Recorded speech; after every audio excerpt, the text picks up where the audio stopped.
too long. Who gives a shit about Oosthuizen? That's a good point. Oosthuizen is 72 back. I'm sorry, who is this? How long have you been there? A long time. Well, who cares about? Oh, look at that putt. He missed it. Jeff Martin likes Oosthuizen. Well, Cabrera's doing well. You're a man, Super Dave. I love that, except he almost knocked the leaf off. Did you see that? No. He was in the crap area, and he was. Haven't you been watching the Masters? Yeah, he couldn't. Watching? We watched. He couldn't quite take a full swing. Oh, you mean he couldn't? No, but they said if he knocked the leaf off, it was a penalty. Oh, really? he was in the area there. Oh, you said that, It's a penalty if you knock a leaf off. Wow. What kind of a stupid game is this? Wow, I didn't know that. Chad Drew knew that. I didn't know there was a penalty for knocking Chad a leaf didn't off. know that. It's technically improving. That. Knocking a leaf off would be the same thing as breaking the whole branch. You mean knocking a leaf off in the practice swing? Yeah, that's what. No. If he had knocked a leaf off in the regular swing. Oh, is that true? The leaf hits, there's Ulfhosen or whatever his name is missing a butt. But who is this guy right here? That's Thorbjorn Olsen. What is his name? Thorbjorn Olsen. You think Freddie still has a chance if he goes into the clubhouse even? No, I think there's people under par. Uphill battles. I think Mickelson's out. He's like 15 over. Freddie, I don't think he's going to head to the practice range. What happened to the 14-year-old? Where is he? He shot 75, so he did better than yesterday. Boy, is he unbelievable. Is that something? 75. That is just unbelievable. 14 years old, 145 pounds. People don't understand that. People don't understand that. They say he's 145 pounds, just soaking, glistening wet. Well, I don't think we have to get into that. That's what they say. Where do you think this is going to the coach at Tiger? We can't quote Jim Nantz? Okay. No, not Jim Nantz. You're getting into the football coach. Sandusky. Yeah, you're getting into Sandusky. Who gives a shit how much he is soaking wet? Jeff Martin. Hey, who's this? Look at this. This is Brad Snedeker. I know the Snedeker needs this shot. If boy. Snedeker can get up and down, I bet he picks up a stroke. This is where Oosthuizen last year. What a beautiful shot by Snedeker. What a beautiful shot by the Schned. And Snedeker could pull to within one. Good. I'll tell you what they said, though, is the guy that's working him is tired. The puppeteer. Oh. Super Dave, serious question. I know you're rooting for Cabrera, but would you rather have Cabrera win in a walk or an exciting finish with someone else? You know what? I just love his life and what he's accomplished and what he did coming from, really poverty, unbelievable. I'm just so rooting for him. All these other people, they're brilliant golfers, but a lot of them are privileged. I just love Cabrera's story. And I love the story of Tiger and Nealon. Tiger and Nealon's a great story, too. Isn't that a great story? Doesn't that bring tears to your ass? Well, Cabrera will try to save par. He has only one bogey on the day. Have you been doing this all day again? You know what's interesting? I went to my phone, I watched 2 minutes of the podcast, and you were eating on camera. Your mouth was filled with food like a chipmunk. The podcast available on your phone, wherever you are. You were talking with food in your mouth. Oh, he's going to miss it. Oh, he missed it. Cabrera will save for bogey. But yes, we are available on apps and so forth. Why were you talking with food in your mouth? If you have a cellular phone, just why are you the host of a show with food in your mouth? I've never seen that before. You've seen it here first, folks. There's Day. Look at that. Oh my God. You don't think there's planes overhead? Jason Day is on the green. This guy doesn't he bore you a little, Adam Scott? Yes, he bores a me little bit, greatly. yeah, But little bit.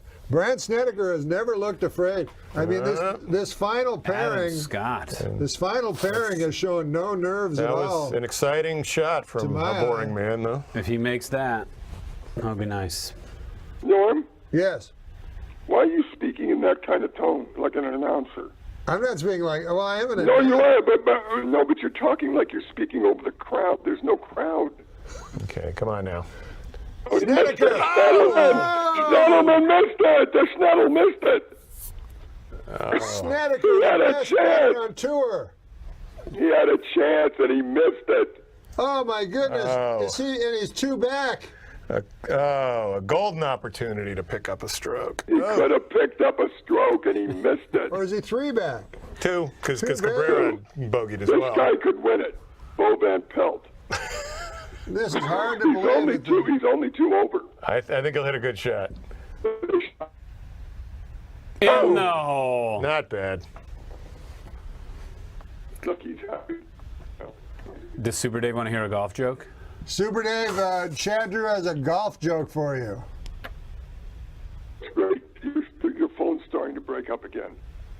This is why I didn't want to call today or be called. Your phone's breaking up again. Chad Drew has a golf joke for you. He can hear you, not me. Are you ready? What? Yes. Thank you. An elderly golfer is talking to his seriously ill wife. If I die, she asks, would you remarry? Maybe, he allows.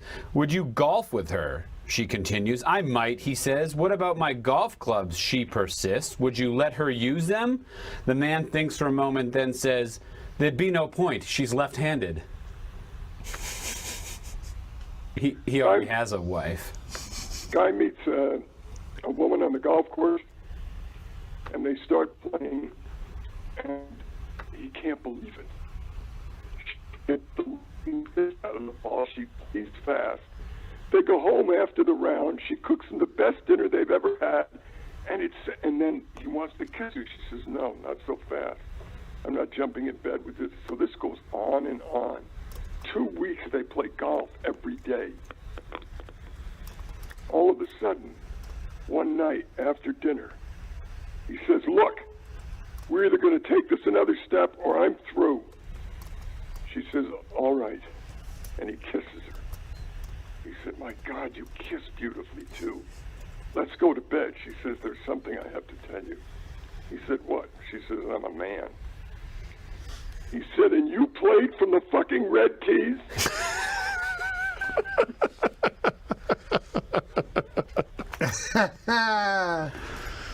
All right. Leishman. Who's this? Is this the Leisure? It's He made it. Leishman. He made it. Well done. The Leisure made it. He's an exciting player. I could go the rest of my life without ever seeing him play. Don't you agree? I agree. What do you make of Snedeker missing that putt? I thought it was a choke. Oh, look at Tiger. What Tiger? is he doing today? What is going on with him today? Well, he's going for it This every will time. be on the green. He's Chad says this will be on the green. Chad Drew has just said this will be on the green. You know what they just replayed was what's his name's shot from last year. Wasn't that the greatest golf shot in the history of the world? Bubba Watson. Yeah, where he hooked it around. You know what gets me a little sick is when they say he's going to take a 5-iron hit at 238. Yeah. Okay, watch him, watch him. If this were me, it would hit the tree, hit me in the face, and I'd be in the hospital. What? That is unbelievable. okay. Let's see if that comes around. It's amazing. He was sort of hoping it would go a little right, like even off that lie. Your connection's breaking up again, and I can't go through this. It's emotionally disturbing. Look at this guy. Look at Mickelson. Yeah. Boom. That put him back in the hunt. He's 12 back. No, He almost hit No, the this- thing. no, Look at this that. was the shot where he won the Masters. I know, and he jumped 2 inches off the ground. No, this was the second one. He missed that putt, believe it or not. What a shot, though. God, was these great. guys are unbelievable, aren't they? Your best shot is only as good as the next one. That's what my old Holy golf coach Christ. used to say. Oh, my God, I just lost all a good one. ability to ever get a hard on again. Look at this shot. Watch him watch the ball. Look at his eyes. Look at his eyes. When did you last do that, Norman? Look at a black man's eyes? Yes.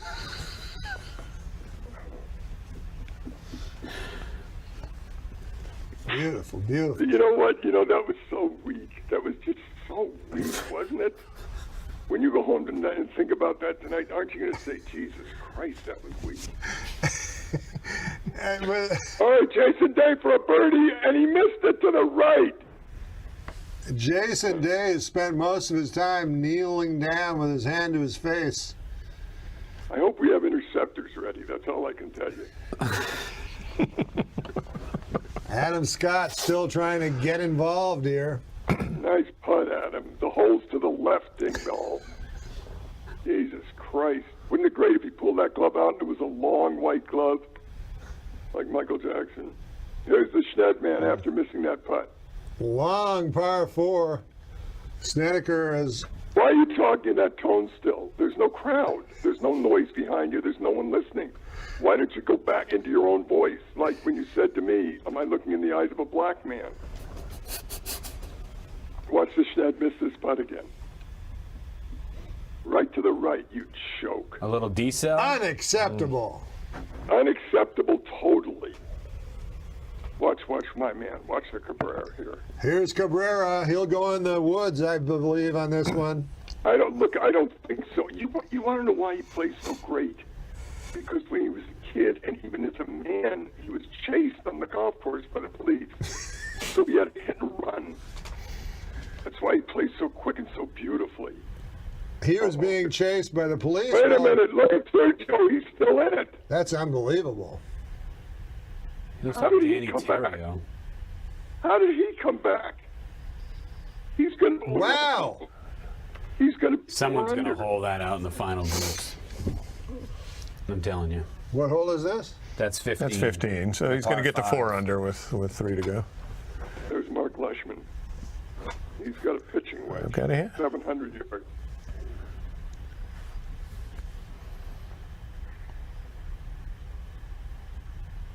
Well, I just got a text from Lori Joe saying that it's a lot more entertaining with Super Dave. I love Lori Joe. I can't believe she has listened to this whole thing. I mean, she must be going nuts. Look at this putt. He missed it. Who's that guy again? Olsen, York, and Morgan. What's his name? Thorbjorn. And they call him what, the Black Bear? What do they call him? He doesn't have a nickname that I know of. Do you know? Yeah, they just gave him one. They call him the something bear. Hey, I played this hole, and if you guys could play this course, the back nine, the first time you play it, it's just unbelievable. You can't hold the ball on the green. I can't. Watch this. Watch this. It's inappropriate to ask him how he got on there. What a garbage shot that was. See, he can't come back now. It's over with after the putt.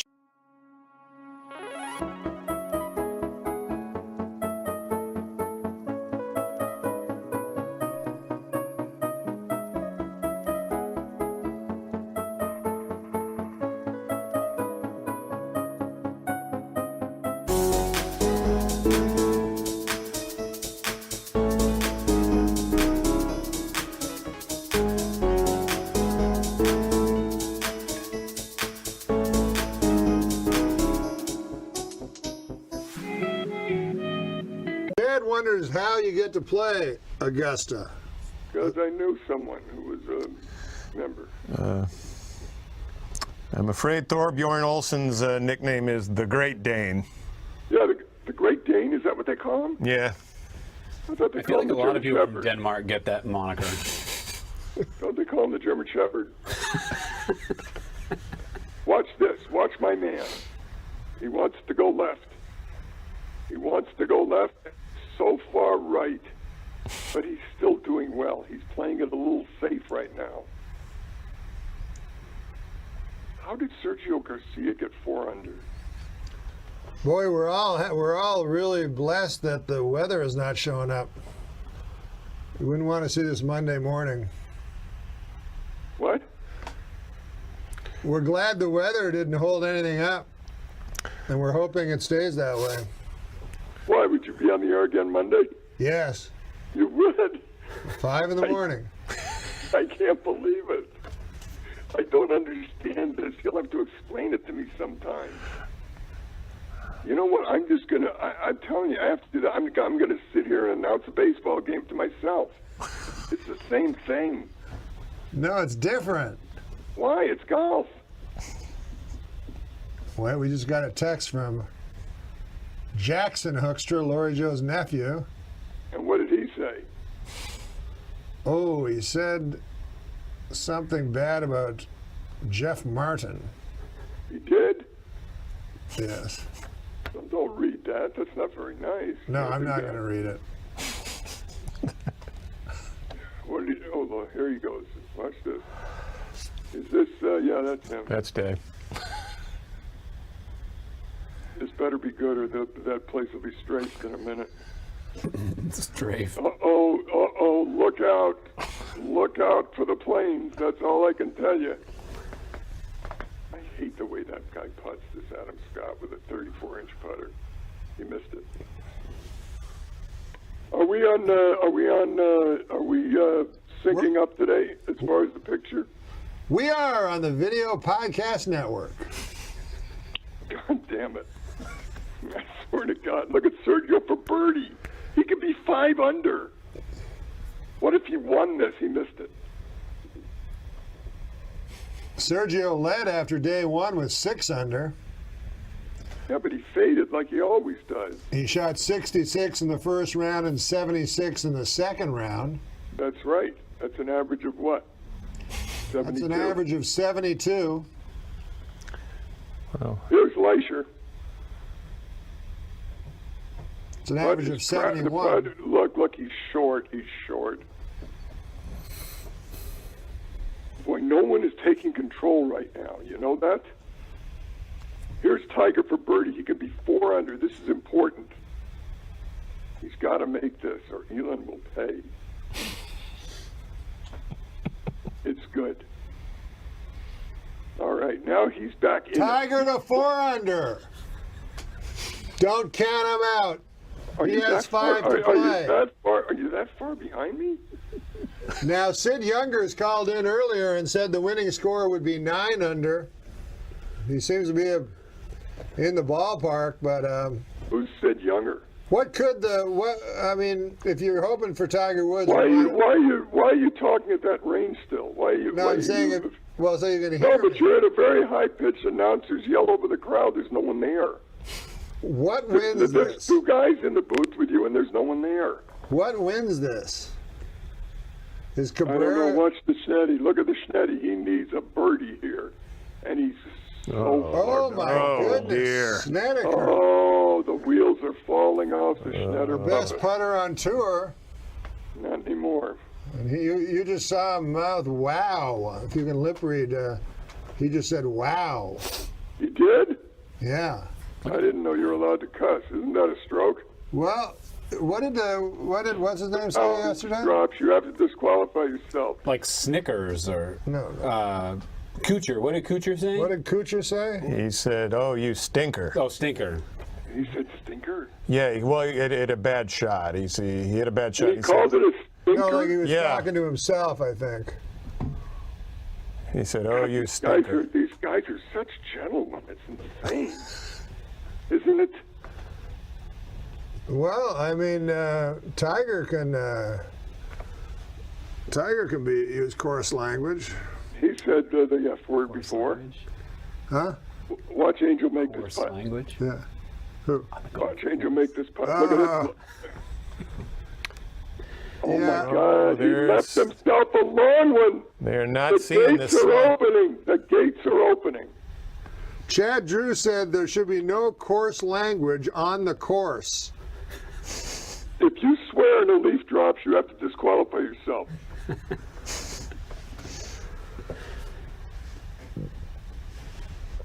Boy, Snedeker Yep. is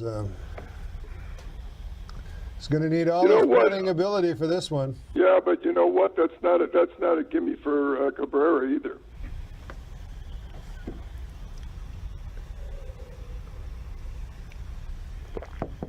All right, this is it for him. He misses this putt, he might as well mail it in. Tiger's 4 under.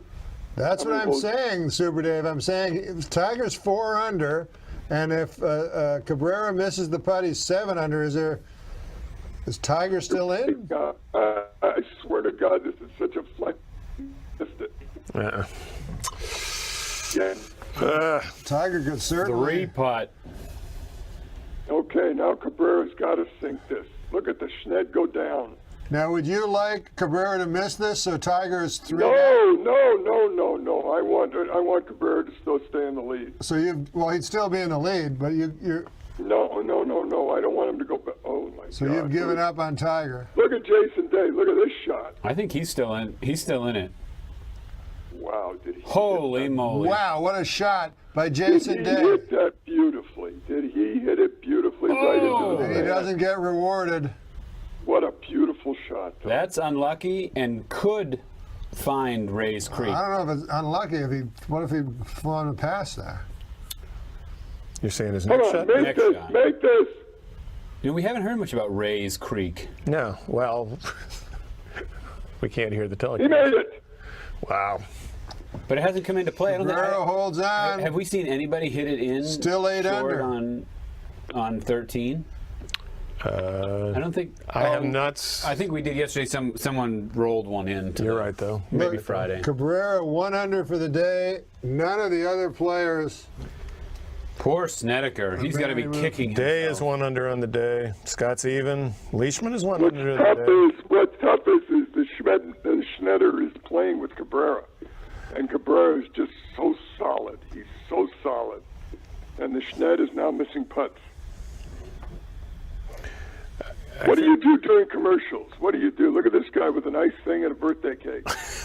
Oh no, we don't talk about the commercial. Well, commercials are only a minute long, as you know. Yeah, but there's 3 or 4 of them. So how do you pass the time? There's always stuff to talk about. Let's hear something. I take a little break when you call in. Do you? Yeah. You kind of went away and thought I'd carry it for the next 8 hours? Jesus Christ.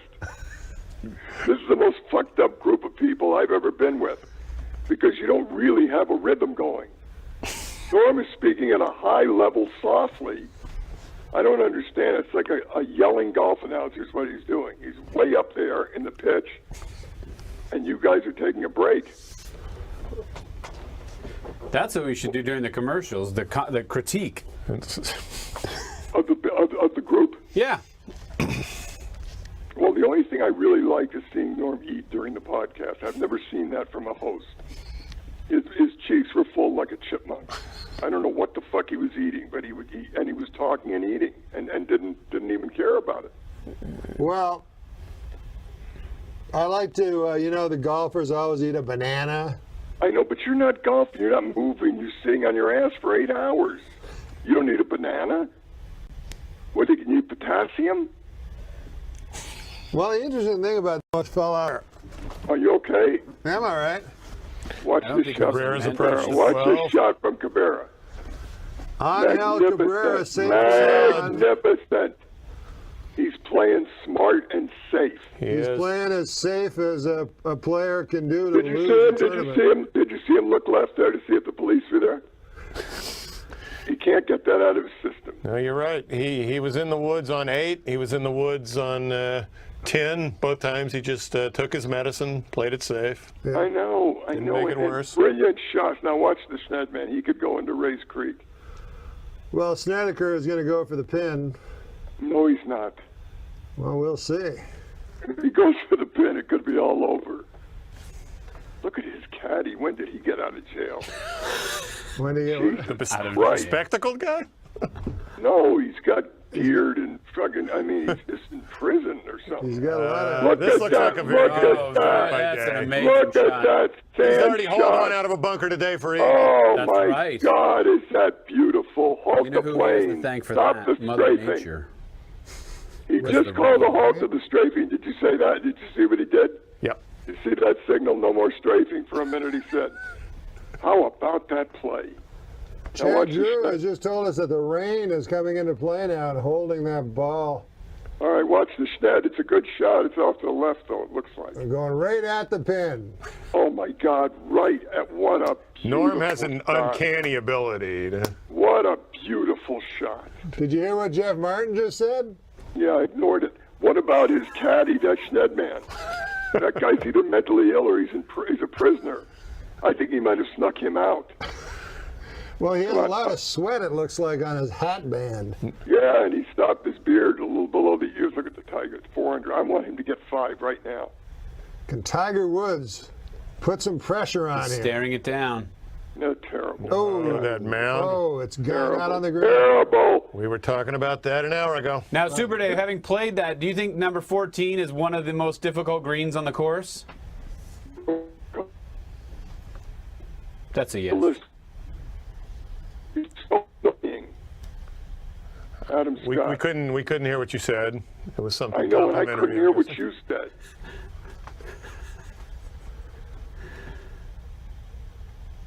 Okay. Oh, wow, he blew it past the trees. He's actually in very good shape, though. Yeah, but I don't care about him anymore. Did you hear what Chad Drew asked you about playing Augusta the 14th? And No, because you break up because your stupid transmission. Well, he said is the 14th a very difficult hole to play. Now that was. Look at this draw by Leishman. Oh, that's Wow. textbook. That's impressive.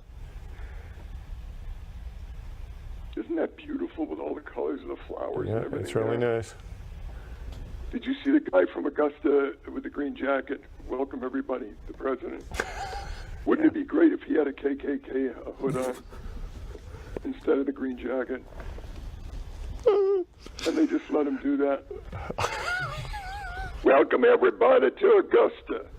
We're proud to have you watching, and we're proud to be here, and we're proud to have everyone at this golf course as long as you're white. We haven't had a Jew here in years, and we've never felt better about it, I have to tell you. And as far as blacks go, Tiger's okay, but that'll about do it. We're not interested in many more than that. We want you to watch the program and enjoy all the sweets. Good luck, and have a great Masters. Of course, Super Dave just joking about all that. Sergio missed. This all comes under the heading of good fun. We're the ones whose actual names are on our driver's licenses.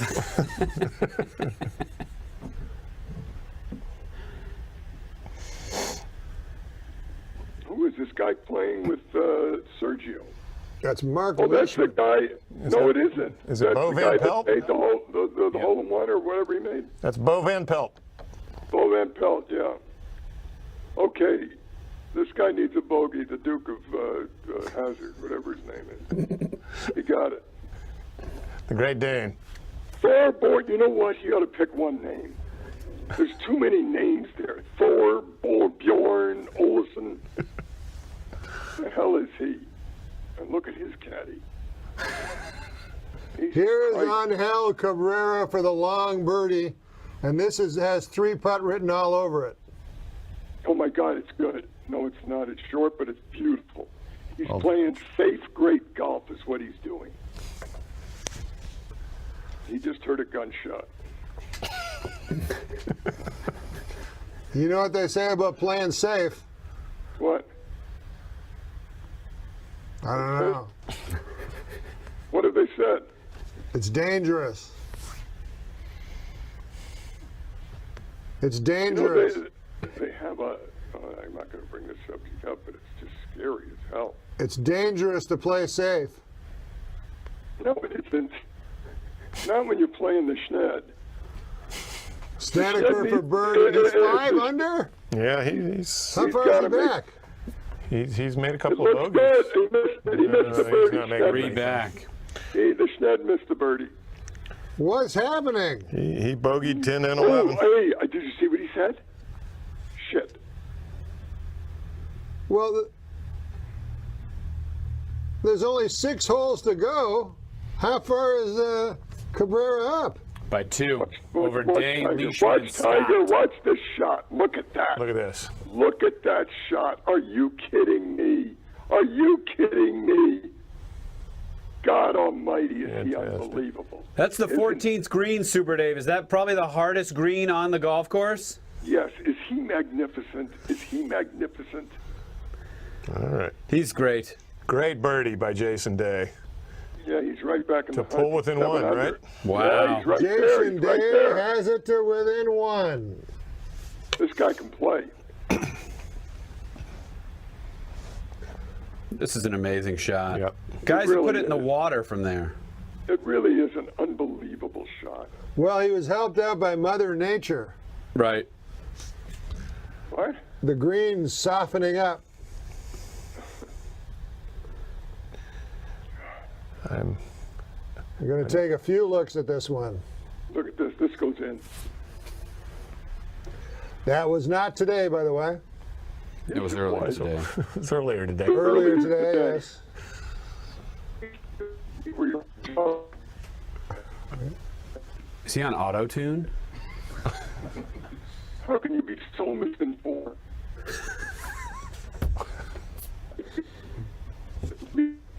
It sounds like I wish he was on auto tune. Yeah. Chad Drew says it sounds like you're on auto tune, Super Dave. You more break up. I can't take it anymore. The connection's bad. We're missing these compliments. Yeah. I don't know what's going on. I don't either. What does it cost to get a decent connection? Oh, there he is. I don't know. I mean, everything is wired up. Why do you have a bad connection? Oh man, it's well, you know, it's Oh, the- you're breaking up. Your explanation of the bad connection is breaking up. Do you know how annoying that is? And don't answer me in the announcer voice. Do we know how what that is? You broke up. Oh, that's funny. That's funny. Rub my nose in it. Just push my face in it. Rub your what? I'll keep it up. You found a runner. Now you can really work it. I can do what with it? What? What? I can do what with it? What? What'd you say? Oh, we heard you You know, there. that's like a 2-year-old repeating what you're saying. It's the same game. you How play old in was your- it that was repeating it? It's the same game you play in school until you get the shit beat out of you by a bully. You know what I mean? I do. Hey, there's Ray's Creek. Where is Ray? You know what they gotta call this? Ray's cock. For no reason other than to just add some fun to this broadcast. well, Mark Leishman will try to add some fun to the broadcast. Oh, God Almighty. God Almighty. You are just a joy. I'd never heard you talk like this, ever. Oh, terrible. That's not good.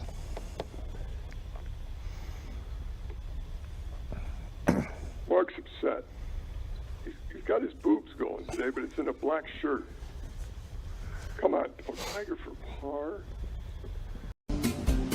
One time I went on, it was like a dance floor, and they gave me a Mr. Mic. Do you know what a Mr. Mic is? Of course. So I'm holding the speaker and the mic and talking, and then a guy comes in from the street, you know? Yeah. And there's no signs advertising for me or anything. So he thinks I'm a psychotic, you know, person. And so he starts approaching me, you know, like you would say, give me the gun, you know? And I'm like, no, I'm the performer, I'm the entertainer. We were on the road with it was Adam and Rob Schneider, Norman, a bunch of us, and some nights he'd flip the whole set, but some nights he would do like the bomb set, and he would just walk people, and he would do it almost on purpose.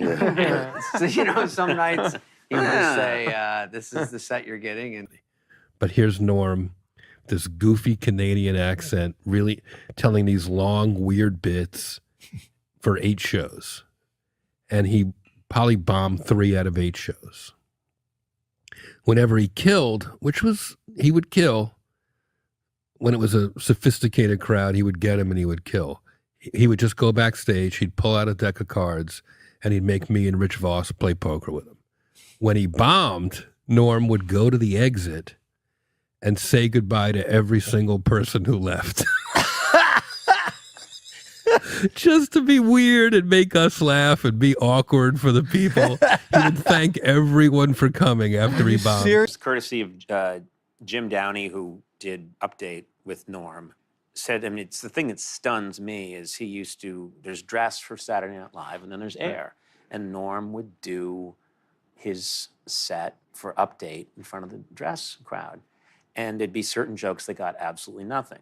Now, a sketch can maybe do better on air than it did, but a joke, if it bombs at dress in that format, it will bomb on air. It just will. So he had undisputed proof that his joke was going to bomb, but he liked the joke. And he'd turn to Downey and say, yeah, we're doing it. And Downey would say, oh, that's a great joke. Yeah, we're doing it. Across the Great Plains, harsh weather and hungry boll weevils are the cause of one of the worst cotton harvests in years. Or so the Germans would have us believe. Last Sunday's National Hockey League game between the Buffalo Sabres and the Tampa Bay Lightning was postponed due to record snowfall in Buffalo. Or so the Germans would have us believe.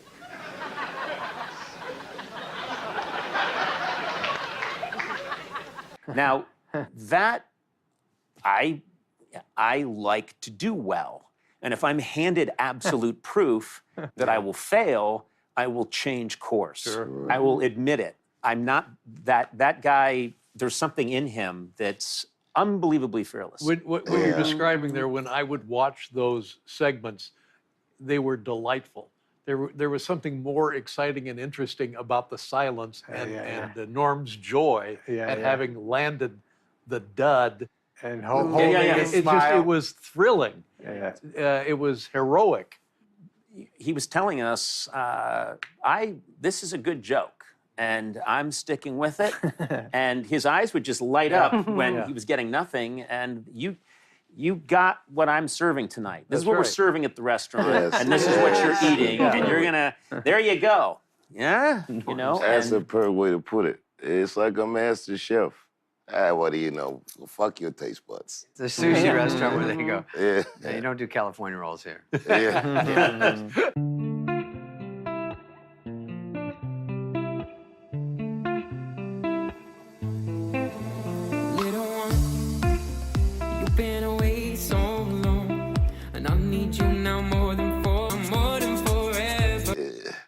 That guy is certain, and his sensibility.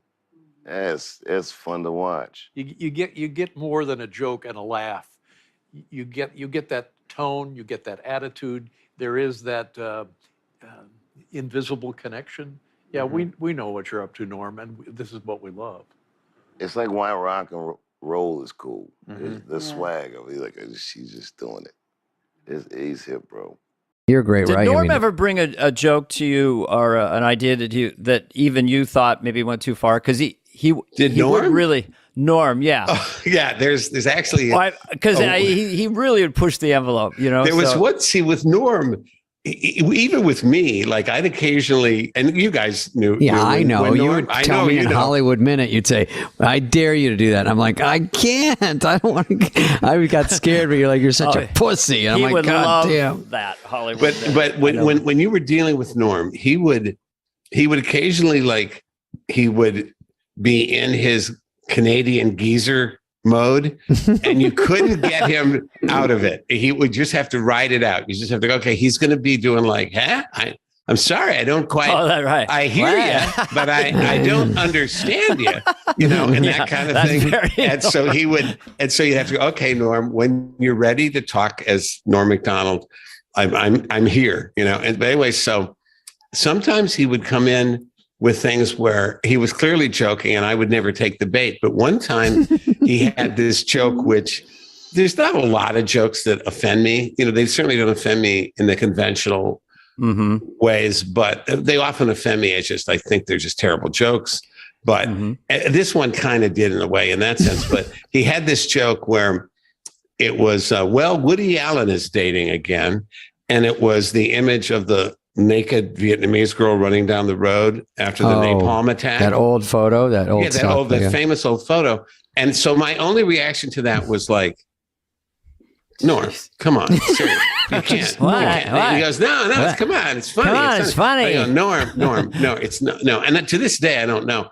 And I go, Norm, please, if you do that joke in front of an audience, you're going to take down the rest of the show. The next 3 shows will be Rockefeller's hurt. you cannot dismantled. do that.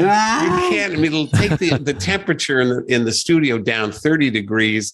There'll be like ice on people's, beards and stuff. You can't do that. Rioting. Said, no, come on, it's funny. So he and Frank was backing him on it. Frank Sebastiano, one of the best update writer ever. And he loves it. And Frank was not, I would look over at Frank and Frank was not, he wasn't like winking or anything. And so I go, okay. So we tried it at dress and it had precisely the effect. I thought it would, although who knows about future shows. But anyway, it was like this, this collective giant gasp. And then, so after that, Norm was willing to give it up. And then we didn't do it on air, obviously, but like years later, so that was like, I'm going to say that was maybe 1996. So at least 10 years later, Steve Higgins, who's current producer of the show, comes up to me and says, do you ever remember, and we're looking for a sound effect of an audience being like horrified, offended. And I go, I got it. So I said, I directed them to that update. And I said, I'm pretty sure if you take that thing, the other thing, it will be uncorrupted by any laughter. So you'll get a nice clean take of gasping and horror. And so they I didn't remember which show it was from. So they had to plow through a lot of dress rehearsals, I guess. But a few hours later, Higgins said, oh my God, we got it. And it is everything you said. So they use it. And to this day, I'm pretty sure they have it on a cart. So whenever they need the sound effect of something, not just not getting a response, but getting kind of active hate, Yeah. It was that moment. Yeah. Yeah. Is it really my fault? 'Cause you try to hit me with your pity till I can't trust, but I still push on. Got me changing my ways, trying to fix it. Wild, dangerous, and completely unbelievable are just a few of the ways, based on a true story, a new memoir from actor, gambler, raconteur, and Saturday Night Live veteran Norm Macdonald has been described. Mr. Macdonald's dry sense of humor established him as one of the most beloved and controversial anchors of Saturday Night Live's Weekend Update, and as his book's title suggests, based on a true story, is much more than a memoir. It's a Hunter S. Thompson-inspired epic of the comedian's life, including classic jokes and long mythologized Hollywood stories, with guest appearances from Chris Farley, Rodney Dangerfield, Sarah Silverman, Adam Sandler, and many others. I'm very pleased it has brought Norm Macdonald to our show today. Hello. Hi, Larry. How are you? I'm well. You talk about how the process of writing was not something that you really liked. You found it grueling. So what led you to even try to write a memoir? Well, what happened was I was in a hotel room in Edmonton, Alberta, and my manager told me to look at my Wikipedia, and I looked at my Wikipedia, and somebody had changed my Wikipedia, and I was dead in my Wikipedia. And I had overdosed on morphine, which is some 19th century kind of drug to take, in the very hotel room that I was reading this. And so I chuckled as you did at first, but then I didn't. Then I got frightened because I knew that one day that would be true, And what, that you die of morphine, or no, just that the tenses change. Mm-hmm. Is becomes was, and does becomes did.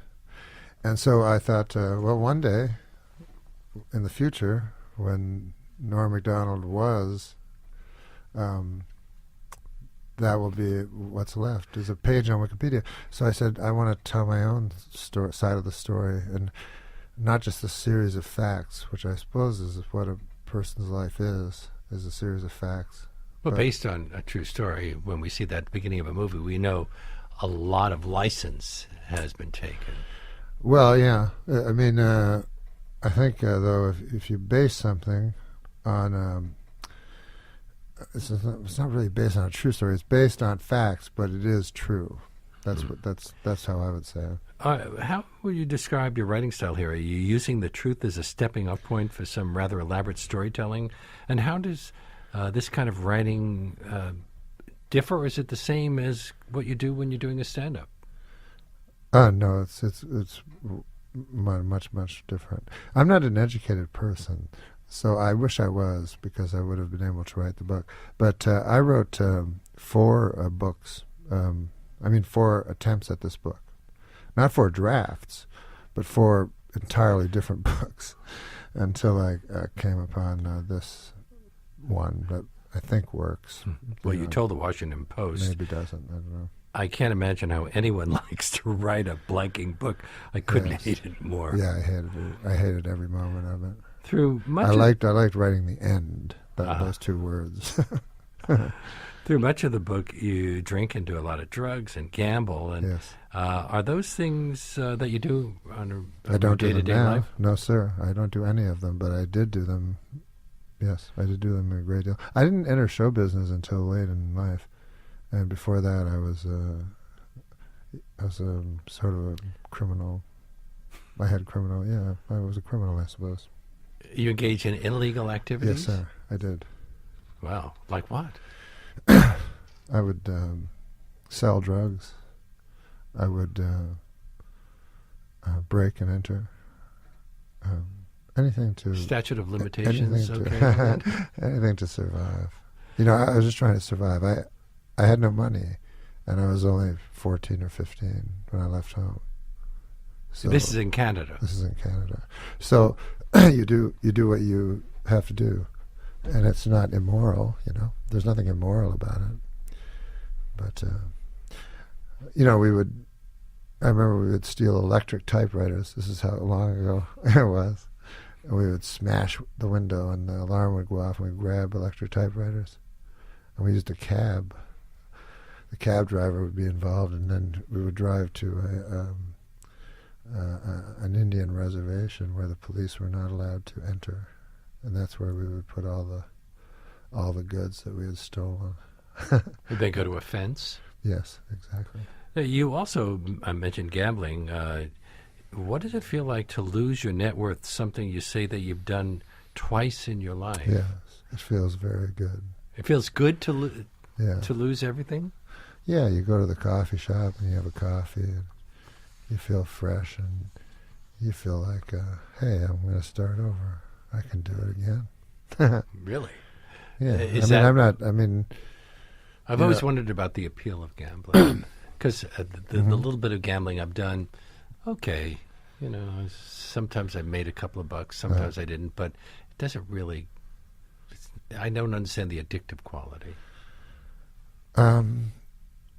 I guess what you're addicted to is hope, which is not such a bad thing according to our president. So when the dice are in the air, anything can happen, and then it hits the cruel green felt, and sometimes you bust. You, along with so many comedians of your generation, Jim Carrey, Mike Myers, Martin Short, Catherine O'Hara, John Candy, Dan Aykroyd, Seth Rogen, Phil Hartman, Eugene Levy, Samantha Bee, are all from Canada. Mm-hmm. Is there something about Canada that produces all those funny people? No, I don't think so. I think it's probably, we have 10% population of North America without Mexico, whatever that's called. So we have 10% population of what the United States has. So I would say it's probably, you mentioned 10 guys, I could probably mention 100 Americans. Really? Well, but those are some of our favorites. And they're my favorites. Yeah, your Martin father Short was a bit of a raconteur. Incredible. Did you think you got some of your comedic influences from him? Yeah. Well, we lived a rather bleak existence when I was young. We lived on a farm that was sort of obsolete and was just barren, rocky soil. So and there was all those old men around, you know, and but they were always happy and funny, even though their existence seemed bleak. That's why I was so attracted to Russian literature, because I saw all the people I knew in those books, you know. Like, I mean, we're talking about Shmedyadkov or no, Raskolnikov? like just Gogol and the absurd guys. The absurd, yes. My guest is Norm Macdonald, who's written a book called Based on a True Story, a memoir. You spent 5 seasons on the cast of Saturday Night Live in the 1990s. Yes, How did you secure a tryout on the show, given the fact that your background was stand-up comedy, not sketch comedy? Well, I was working on a show called Roseanne with Roseanne Barr, and I talked to the head writer of Saturday Night Live who liked me. You know, he phoned me up and he liked me, and so he gave me the job. And so I went to Roseanne and I quit, and I came to New York. And then they told me, you're meeting with Lawrence tomorrow. And I'm like, what's that for? And they go, well, that's the audition, you know, you have to audition. So I'd already quit my job. I thought I had the job. That was what I was told, that this was just a mere formality to meet Lauren. And then it turns out it's an audition. So I go in and he goes, you know, I'd like to, you know, you have to do 2 impressions. We have to go to the studio, you have to do 2 impressions, 2 characters. Everyone has to do it. And I said, I got to go home because I can't do that. I don't do impressions. I don't do impressions, and I don't do characters. And I think he got a kick out of me or something. You know, Lauren was always with me.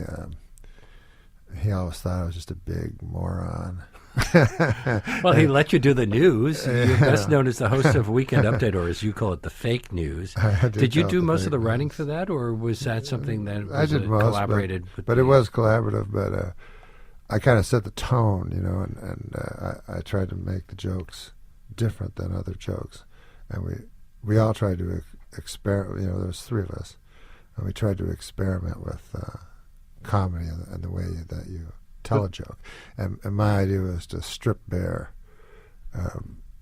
all innuendo and all cuteness, and, you know, just leave the bare bone of the joke. And if it didn't work, then it wasn't a good joke to begin with. But if it just relied on tricks.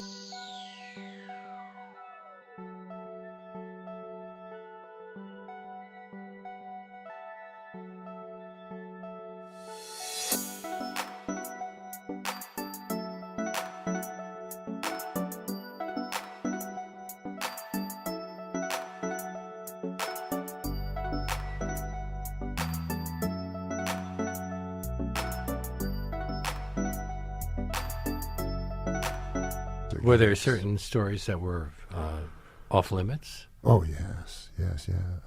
You know, people always ask me, because I do stand-up, you know, is anything off limits? And I hear comics go, nothing's off limits. And I think almost everything's off limits for me.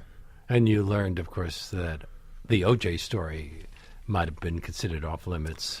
You were doing this during the time of the O.J. trial, and you got a lot of humor out of that. But well, yeah. How and when were you aware that NBC President Don Ohlmeyer was a good friend of O.J.'s? I found that very strange. Well, listen, I admire that he stood by him. You know, he stood by his friend. But the jokes I did about O.J. were filled with moral outrage and righteous indignation, because I didn't like him. You didn't like him as a person? You knew him? No, sir, I didn't. I didn't like. I don't like murderers, and I was convinced he was guilty, even though he was, you know, innocent, as it turned out. Well, he was found not guilty. It's not the same thing. Listen, I don't think it's many fair. people believe that he was a murderer. I don't think it's fair that he was given 40 years for stealing his own shirt. You know what I mean? I don't think that was fair. That he was obviously found guilty of the previous crime. But do you think you were let go, as some do, because of the O.J. jokes? I don't know. David Letterman said of you, there may be people as funny as Norm, but I don't know anybody who is funnier. And if we could have, we would have had Norm on every damn week. You had obviously a very special relationship with him, and you performed the final stand-up set on his last year. Yeah, I did. Yeah, it was the last. It was the last stand-up set, and everyone was being very cool with Letterman, very like ironic, and that's not how I felt about it. You know, as it came to an end, because he was such an important person in my life, and I feel he was a very important person in culture. I think he changed the way everybody thought and spoke. You know, and so he was very important to me, and I just watched it and saw everybody be cool, and I was not cool about it. I was very sad that he was leaving. You got very emotional. Well, I did. You followed Donald Trump on The Tonight Show with Jimmy Fallon last Yes, week, I one of the did. more controversial interviews with Donald Trump. You know, when I saw it, I didn't think it was controversial. I mean, goodness gracious, it's Jimmy Fallon. He's maybe he blew his chance to be host of Meet the Press, but it's Jimmy Fallon. Maybe he'll get Matt Lauer's job. That's right. Oh yeah, it's Jimmy Fallon. What do you expect? I mean, that's why Donald Trump did it. But I will say this: when I was watching it, I was like, "Oh my God, Donald Trump is being very reasonable and measured. This is getting a little frightening. Like maybe he can pivot. I don't know." You've had your own television series, which lasted 3 seasons. You co-wrote and starred in a feature film. You've done voiceovers, had a short-lived sports show, a podcast, and even played Colonel Sanders in KFC commercials.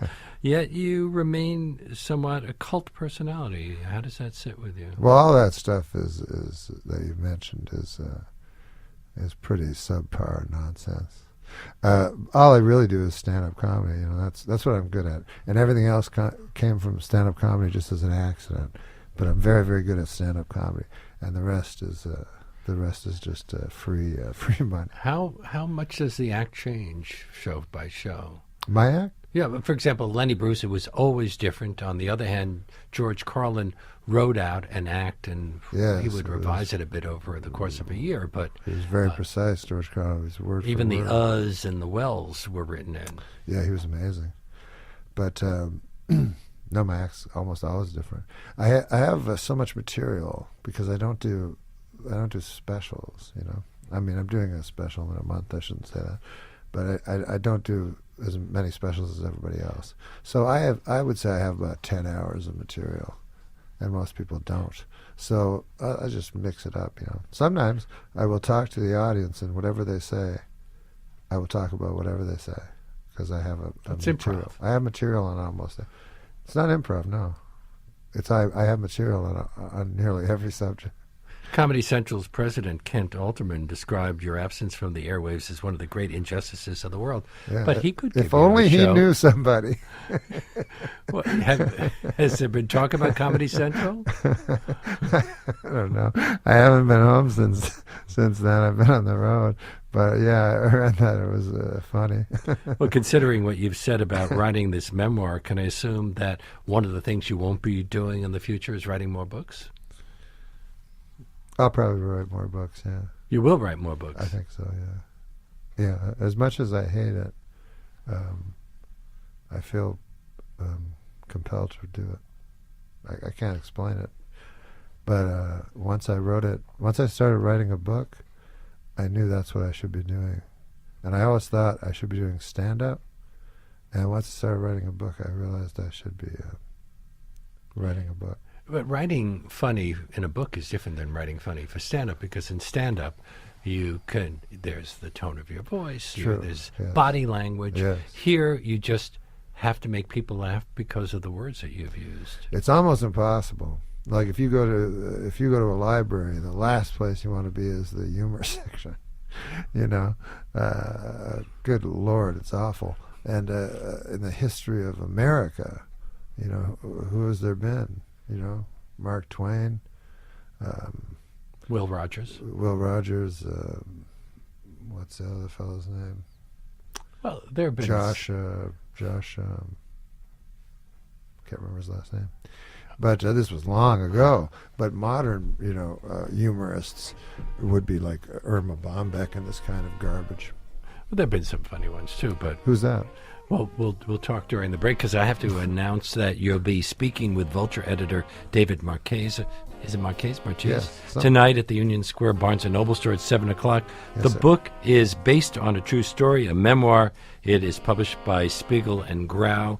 And my great thanks to Norm Macdonald for being our guest today. You're a scholar and a gentleman, sir. I appreciate it. It's like with comics. It's like you have to love doing what you do and actually do it. You're so you know right. what I mean? Like you can't just be lazy. That skates by for when you're naturally funny. You can be lazy at first, but eventually you got to get your shit together and work. It's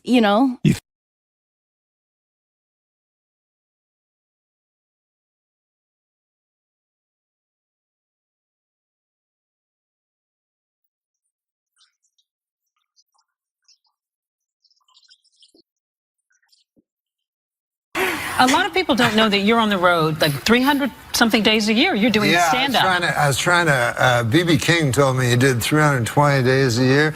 Big man, with, and he had to prick his fingers. Everybody used Lucille. So I said, I'm going to try beat B.B. King. If he can do it, I can do it. But I never got past 300 I did last year. But it was kind of a lot. Wow. You're like the Jay-Z of stand-up. These broken pieces I hold in my hands don't have a chance to mend at all. Before they get thrown into chaos again, I try to pretend I'm whole enough to stand in this world so unsteady. Well, the U.S. Olympic Committee announced that both Nancy Kerrigan and Tanya Harding will go on to the Olympics in Norway next month. However, in light of the recent events, Harding will be sent immediately to the penalty box for high sticking. In any event, the Nancy Kerrigan story continues to fascinate America. Here with a comment is Update correspondent Norm Macdonald. Norm?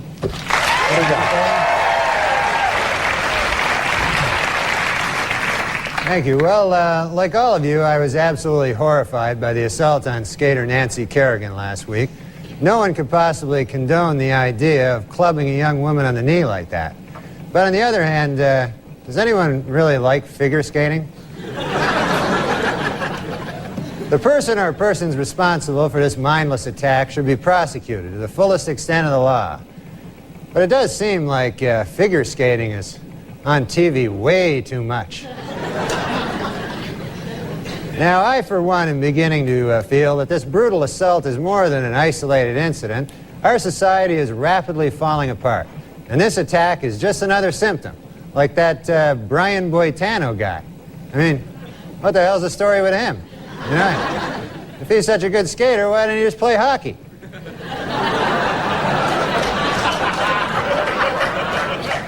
In any case, I think it's time that we come together as a society and make it clear that we're not going to tolerate thugs solving their problems with violence. And we're not going to tolerate TV executives who make us watch hours and hours of figure skating when there are good hockey games not even being televised. Now, I'm not going to get into that age-old argument of which is worse, violence or figure skating. I mean, that's not going to solve anything. They're both unacceptable and they should be eliminated.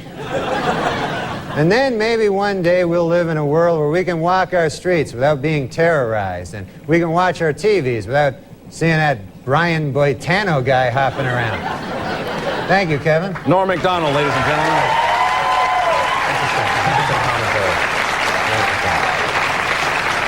Well, Whitewater continues to dominate the headlines and is the subject of tonight's homophobic perspective. Here is Update correspondent and homophobic guy, Norm Macdonald. Norm? Thank you, Kevin.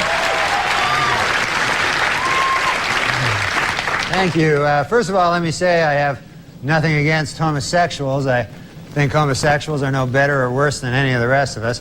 I just happen to be afraid of them. It's no big deal. Now, I'm here to talk tonight about this so-called Whitewater scandal. Unless you've been living in a cave for the past year, I'm sure you're familiar with every tedious and confusing detail. Does the media really believe that the American people even care about some land deal that took place over 15 years? Hey, Kevin, can you give me a little room here? What? I'm trying to do this Whitewater thing, you know, you're kind of close. You're sitting exactly where all the update correspondents sit, Norm. Oh, is that right, huh? Well, that works out good for you then, doesn't it? Listen. Wonder who came up with that policy, huh? Anyways, my point is that I think it's about time the media began giving the same kind of coverages to issues like health care. Did you just move closer to me? What? No. It looks like you're closer. No, Norm, I'm in precisely the same place. Now just get on with your editorial. Hey, maybe we should share a chair. Is that better for you? We could sit in the same chair? Maybe that'd be better. Save on chairs. That could be your new policy. Man. Anyways, the media, I have always felt, should not shape public sentiment, but rather reflect it. And I think that in the case of Whitewater, the public is saying loudly and clear, can I help you? What? Is there something I can help you with? No, look, Norm, okay, I've had about enough of this, all right? So why don't you just do me a favor and finish your editorial, please? All right, hey, maybe you could do me a favor, too. How'd that be? Maybe you could gaze lovingly into somebody else's eyes for 5 seconds? Would that be all right? Anyways, the media has always served an important role in this society, and that has been the role of watchdog. But who, I ask you, who is watching the watchdog? I mean, we all know who's watching my crotch, right? It's Buddy Boy over here, but no president has ever undergone the intense scrutiny that Bill Clinton has. I wonder how well any of us would fare if our lives were placed under the magnifying glass. I thought you were married or something. I am married. But look, Norm, I've had it. Obviously, you're implying something about my sexuality, and why don't you just come right out and say it? No, I'm not implying anything. I'm talking about Whitewater. I'm not implying anything. Why don't you just go over some of your fake news and I'll finish up here? No, I don't think so, pal. Just say what you have to say in my face. Be a man. I am a man. I'm a man. I'm a man.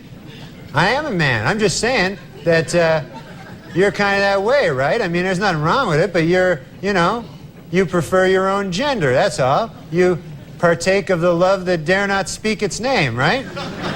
That's all right. That's no problem. I mean, you find the idea of being with a woman abhorrent to your very core. That's okay.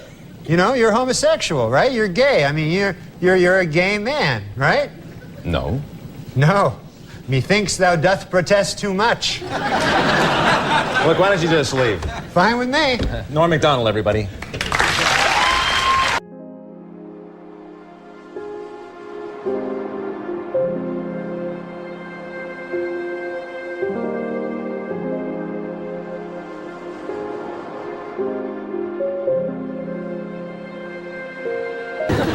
Michael Jackson was in a Denver courtroom this week. He's being sued by a woman who claims the pop star stole her song Dangerous. Here with a comment is update correspondent Norm Macdonald. Norm, what do you got? Thank you, Kevin.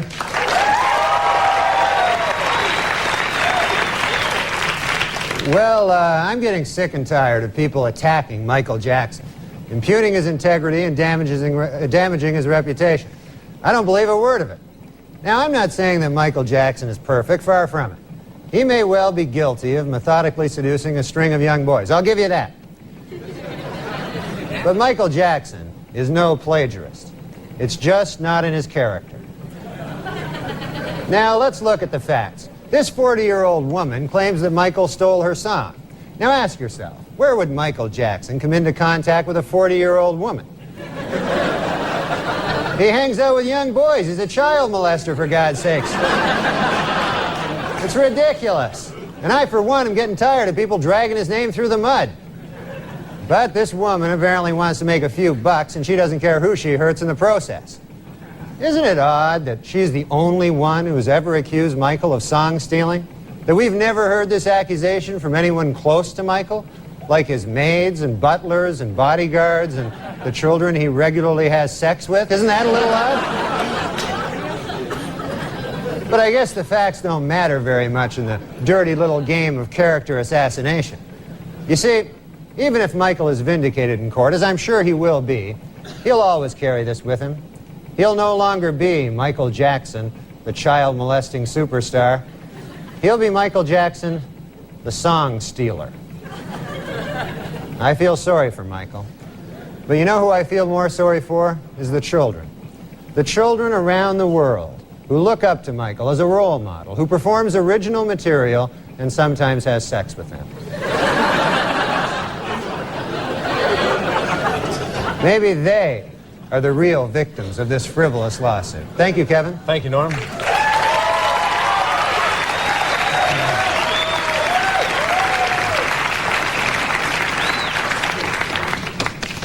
Allegedly.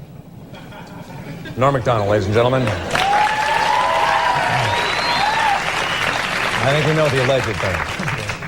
You know what, Norm, you're the most courageous Canadian American who ever lived. Yeah. What, Canadian that American? story is, it was inspiring. Wait, Canadian American? Aren't you Canadian American? What is that? Just How Canadian. politically correct can you be? It's a derogatory term. Yeah, It's being no, specific. no, I'm that's Canadian. all. Yeah. Yeah, I'm And Canadian. American. No, I'm not American. Then get out. No, I love this. I was going to say. USA.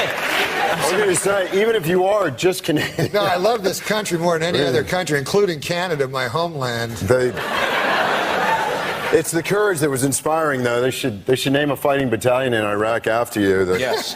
The Fighting Norm Macdonald. Yes. Yeah. No one would challenge Get that. those guys over there. It's interesting what you say when you go, like, America's the greatest country in the world or something, because, like, imagine, like, you're just saying that on account of you live there, because let's say you hear a guy who goes, hey, man, Kenya, that's the greatest country in the world. You better believe that. Hey.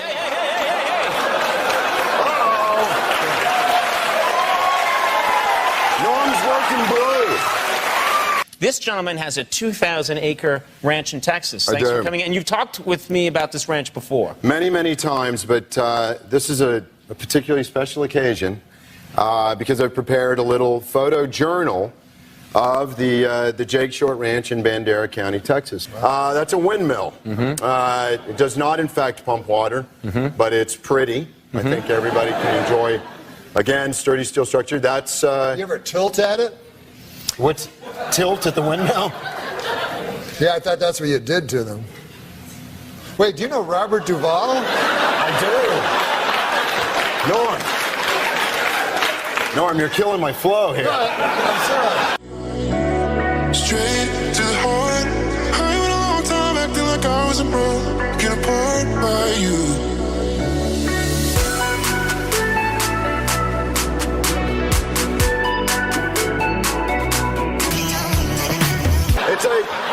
It's like looking at a condor during mating season. You know, they'll attack or they'll fly away. No, I'm teasing you. No. Okay, here's a windmill. Wait, you're not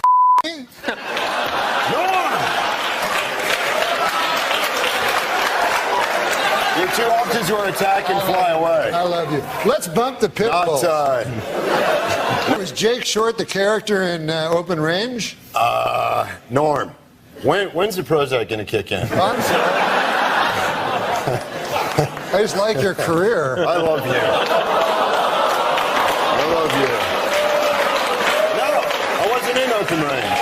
Oh, you weren't? I'm sorry. No, Broken Trail. Oh, I Where are we, apologize. Jeff, on time? Broken Trail. Okay. What's that? Oh, wait, but there's more. let me finish real quick.